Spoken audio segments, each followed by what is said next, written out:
Hello, MotoAmerica fans. It's time for another episode of Off Track with Carruthers and Bice. You'll laugh, you'll cry, and you may even learn something from this unlikely pair and their special guest. The mic is yours, Paul and Sean.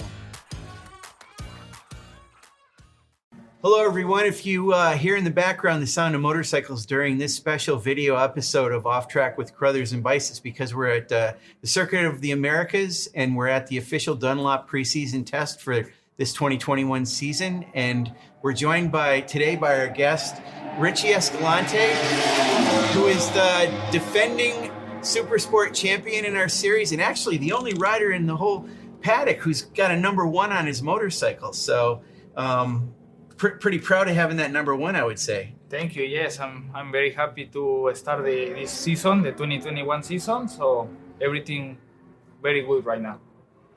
For those of you that didn't pay attention last year, hopefully you all did. But in my opinion, there was two riders that had breakout seasons last year. Obviously, Cameron Beaubier won his 5th Superbike championship with us.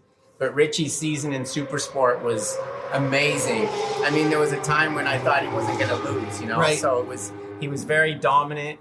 He has a good team with him. And I thought I was hoping you would get a Superbike ride, but maybe one more year?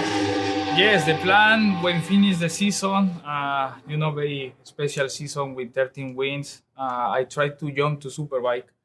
And, I try everything in my person, and then no happens. So the second plan is stay in the class, defend the title, and put the number one in the bike. And then I hope for next year have the opportunity to jump to Superbike class. When you're the champion, right? So you want to defend your championship. Is that the motivation? Or do you think I'm going to try to win every race? I mean, do you have those kind of goals? Yes, for sure. It's difficult.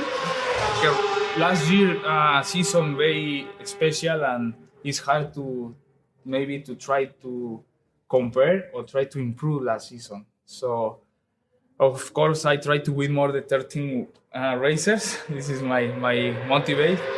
And yes, I'm happy to stay in the same team. I think when you stay a couple of years in the same team, you look feeling like you're on like second home, you know? So I'm happy to stay with these guys. One more. So last year you came and you're very fit. You still look fit.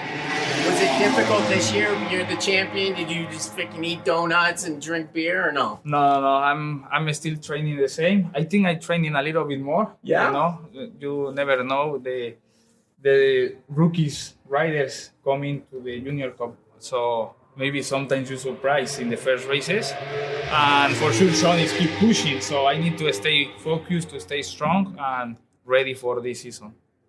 Yeah, and those of you who are watching, of course, this podcast runs after we've recorded it. So as we speak, Richie actually has one more practice session for the weekend. But so far in 7 sessions, he's been the fastest rider on track by a pretty good margin. And I mean, last year we talked about this all the time. We talk about it on social media when we show our clips. And of the 2020 season, Supersport was arguably the most exciting season we had in any of our series, including Superbike. And the back and forth between Richie and Sean Dillon Kelly and Brandon Posh, of course, it was incredible. But yet you still managed to win 13 races, and you're dominating this test right now. Do you think you're even stronger than you were last year? I think yes. I think I understand a little bit better the bike, and I have a couple improvements in the setting to try to ride in a little bit more easy. You know, this bike is not easy to ride. It's a little bit more nervous to have more vibration on front, so this bike is tired to ride. You know, it's not easy to stay in the same condition all race during the race. So I try to work in on this to the bike more relaxed, you know, to more easy to ride. Now you talked to us on the way in. You're still riding the 2020 from last year, but you're going to have a 2021 by Atlanta, or maybe no? Yes. Okay. Right now I'm using the same bike, so the champion's bike. With the new rules, I don't have already the way, just the same bike.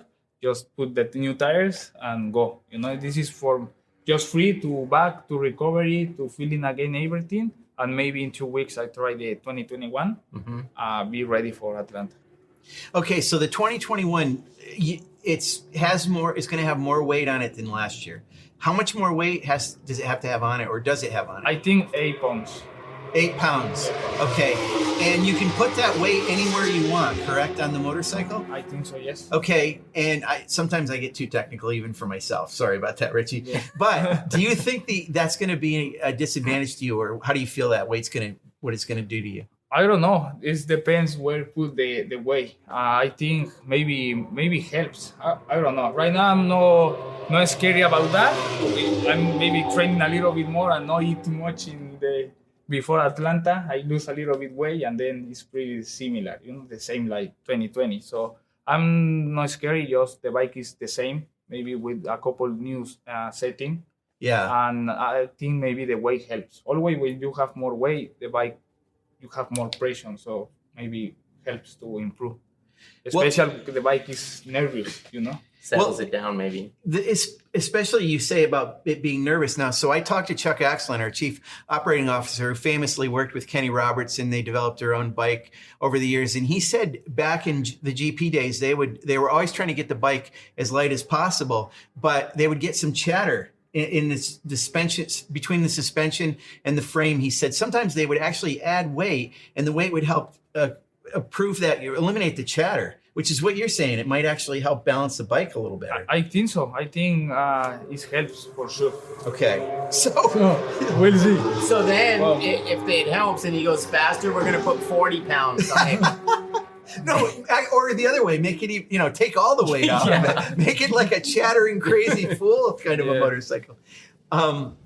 So I want to go back a little bit. We know that you've been with us since the beginning of MotoAmerica, but your racing actually started in America during the AMA Pro Racing days, a couple years before MotoAmerica. Tell us how you got involved in American road racing. Yes, I'm starting in Mexico first to racing in mini bikes in different championships, and after that I start first in Europe.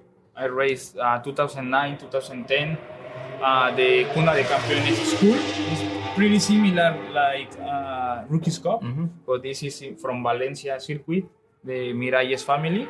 So very nice school. In that moment, Franco Morbidelli raced, Jorge Navarro, different riders, the right nice racing in MotoGP. So I learning a lot, and then after that, I tried to race the film Repsol in 1 to 5, and then no happens. So I'm training in Valencia with different persons to help me to understand this sport a little bit more and understand not only you need to fast in the bike, you need to training, mental, a couple different exercise, mini bike, supermoto, everything to you improve yourself and go. So, and then I raced Moto 2 1 year in 2012, and then it's expensive to race in Europe, so I back to Mexico again. I win the championship in Mexico, and then take the decision to why not try America to maybe better, more easy, maybe drive to there, and it's why I start. So my first race is in 2013 in Barber.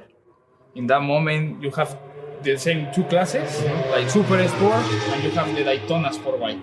So the year before I raced Moto 2, I say, I'm ready for the sport bike.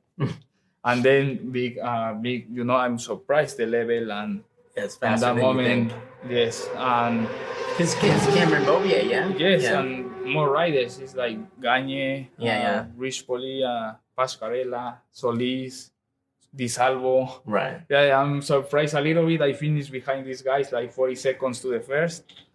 And then I say, okay, I like this country, so I try again. And then in 2014, I try 3 times, Daytona, Barber Motorsport again, and then New Jersey.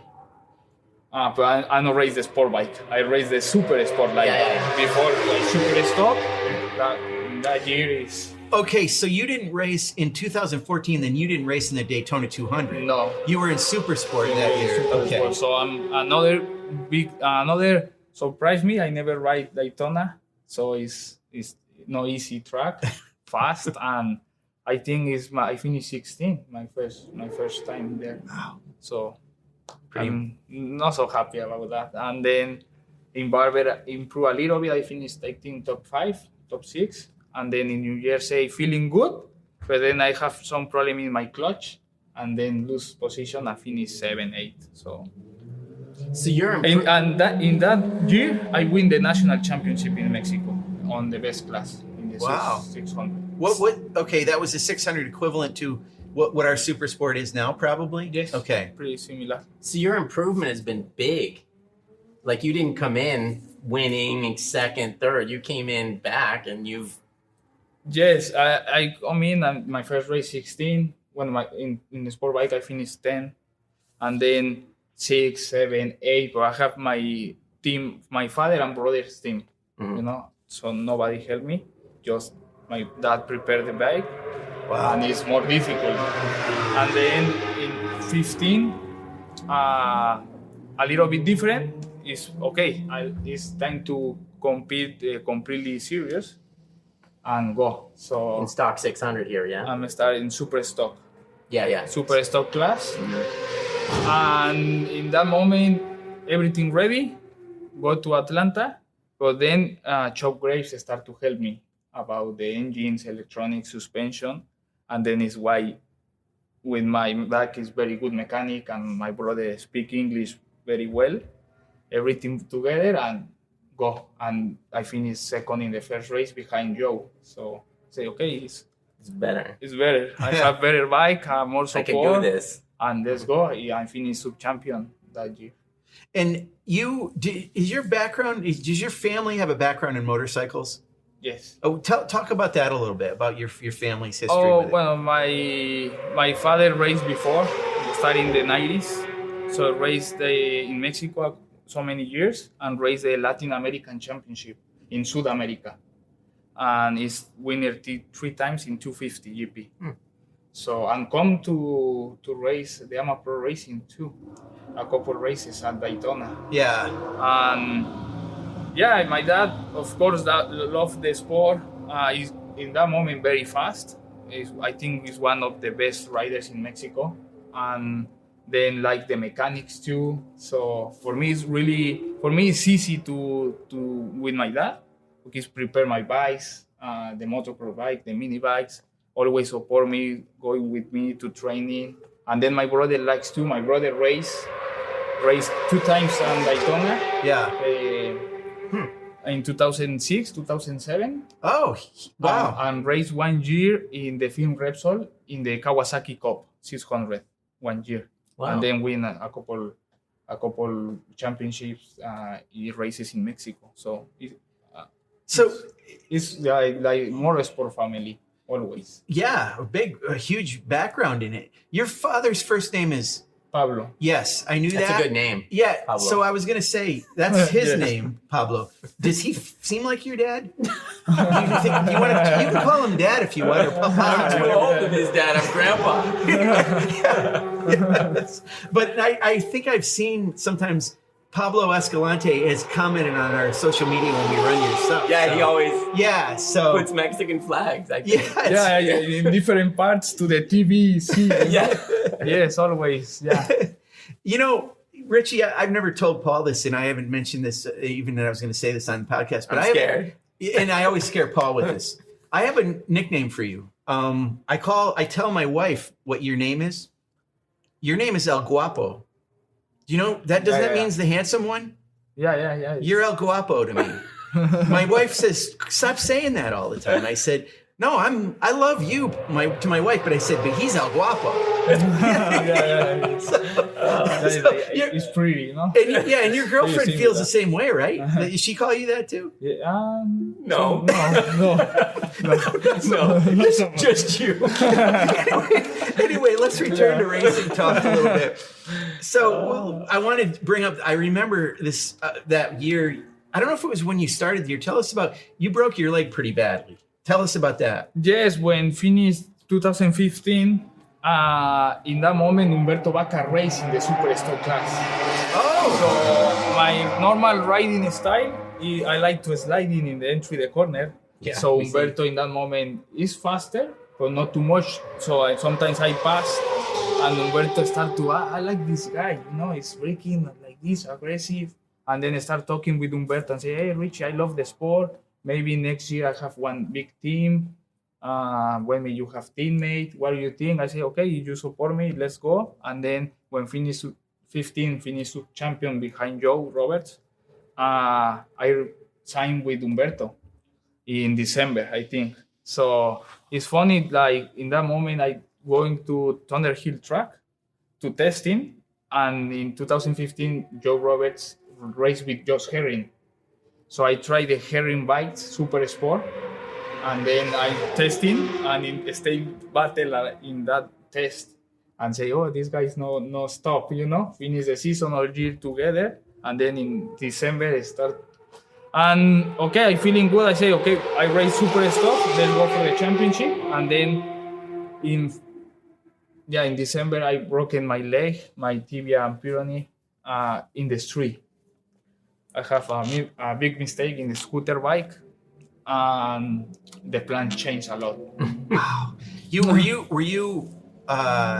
Were you devastated? Were you really sad about that? Did that really affect you? Yes.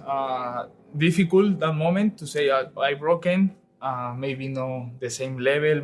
Maybe not ready for the season. And then I take injury in Mexico, feeling great. And after 2 months, Humberto tell me, okay, Richie, it's time to test. February in 2016. I broken first in December 15. I come to Thunderhill. That track is very nice and good to test the bikes. And I have a big mistake. You have the first corners is 2 left long corners, and then you in the front 3 you change to right. So I waited a little bit in the pits, and my team tell you need to ride 1 lap, entry, and it's time to launch. Just 1 lap to relaxing, entry, and stop. 1 hour. I call the tires cold a little bit. I know 100%. I need to help to put in the bike, and in the front 3 I have a big high side. I'm broken again, and I broken my knee. So you broke your knee, and did you break your other part again? Yeah, a little bit. Which is the tibia fibula, which is the lower part of his leg. So big difficult moment, and then very difficult to back again. I think in the trend round in Virginia. I lose New Year in that year in 16 raced New Jersey 2 times. Right. So and I think I went to that Thunderhill test, and I got there at lunch, and he'd just been taken away. Really? Yeah. Oh boy. Yes. So difficult to recovery, and then after that, step by step, I'm improving. Right now I'm 100%, but for sure my left corner changed a little bit. I don't have the same power to put in the rear. Okay. Yeah. So to this day, that injury has affected how you ride. Are you not able to get your knee down as much on the left versus right, or is it hanging off the bike? What can't you do the same on both sides? Just change a little bit. I think not too much time to recovery. So I look very skinny. So I'm not recovery 100%. So I don't have the same power. That's it. So when cycling, I have more power with the right. When running, more power. I pushing more with the right. And so in running, you just go in circle? For me, it's better. Always pain. And then in the bike, the same. In left corner, I changed a little bit my style. Not the same before. So right now, I'm feeling good. But then I improve a lot the right corners. Wow. So I love the right corners. Like my favorite. So in one track just right, I prefer. Which is strange, right? I mean, you think about flat track, it seems like, for me, it's more comfortable to go left. Isn't that the same way for you, Paul? I think it's... Yeah. But in Europe, it's not that way. Right. Oh, okay. It depends. Europe, most of the tracks go that way. Well, that's and true. And those guys are more, because they didn't grow up just going this way. Yeah. Yes. Is it a strength thing? Is it like your leg strength in the left isn't quite as much as your right? No, just... It's the same. It's the same. Okay. I think you're fortunate that you have Sean Dillon Kelly to race with, don't you think? Because I think it makes you both keep making your level higher. Like if Sean would have gone somewhere else this year, then you'd Yes, be like, for sure. what do I Yes, do? Just And with same, rookie riders, very and young. same for him. You know, he might not have that. Yeah, that for sure, it's rival really that- good to both race again. Yeah, I you can think measure it yourself all the it's- time. Yeah, for sure, improve a little bit because right now the times is close to the record laps, so the level is good. Just not too much riders, just maybe 5-6 riders in very good level, and then change a little bit the level. Right. Now you two you get along well. I know there was times last year when it's a little bit friction because of the bike talk and all that stuff. You seem to handle that okay. Like you never like you never got angry. I mean, if maybe you were angry inside, but you never did on the surface. No, Joe, of course it's not easy. Right. To last year when talking everything about the bike, not so easy.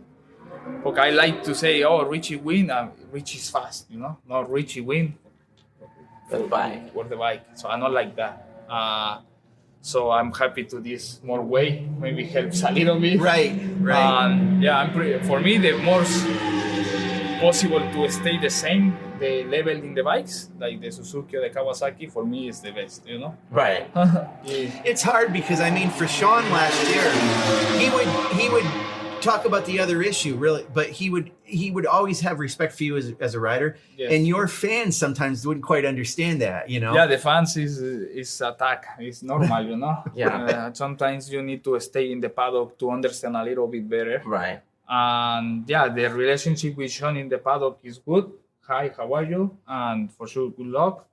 And in the track is an attack, Yeah. Time to attack. And so it's funny. It's very Italian rider, very fast, and I'm happy to race with him.